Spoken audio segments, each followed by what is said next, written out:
Today, I would like to talk about my Italian learning journey. I have traveled to Italy once, and the food and scenery was wonderful. I hope to go back there in the future and, more importantly, use Italian to communicate with the locals, like ordering food and asking questions. I value and enjoy face to face communication. At first, I'm satisfied with those settings for everything, and I highly appreciate those repeat mechanism. According to Skinner, language acquisition occurs through the process of stimulus, response, reinforcement, leading to habit formation.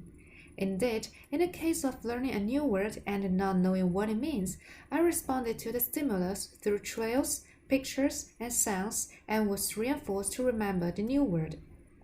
And then, when I used to learn sentence patterns, my friends said I repeat them every day on our bike rides home. As a result, the decorative knowledge turned into procedural knowledge and was stored in my brain as chunks. It was only a year later that this information was activated again in Duolingo, and the constant practice had brought it to the stage of automation. This is what De Gester calls the three stages of skill acquisition. Without hesitation, I was able to write down my answers as I progressed through the course, like this and this. Remember what I said at the beginning about my motivation for learning Italian being to communicate with people, and in the same way I projected the motivation for interacting with all, but it didn't seem to work. Long's interaction hypothesis proposed negotiating the meaning makes out input more understandable. At the same time, the learner receives some feedback from the interlocutor. However, in the case of translation exercise, for example, I would expect Doll to give me some feedback, such as, "What's the difference between these arrows?" But only explicit correction. I still don't know how to be flexible with this grammar knowledge. It seems that I have built up some knowledge of the language, what Krashen calls premodified input, a form of comprehensible input, as he stated in his input hypothesis. So, will I be able to communicate with people successfully? Here's a conversation I had with someone with the B2 level of Italian. Tu sei libera oggi? Sì, sono libero oggi.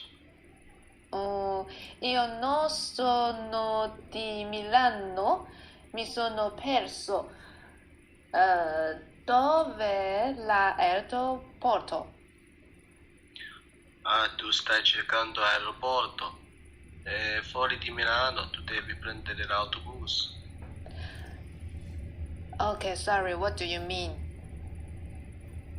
I mean, if you want to go to the airport, you need to take the autobus. Well, it still doesn't seem to be going so well. Even though I've built up some knowledge of the Italian, I still can use it properly when I actually use it. This is the situation that Lawson Freeman highlights in her video, The Problem of Inert Knowledge. Learners often struggle to apply language skills outside the classroom for their own purposes.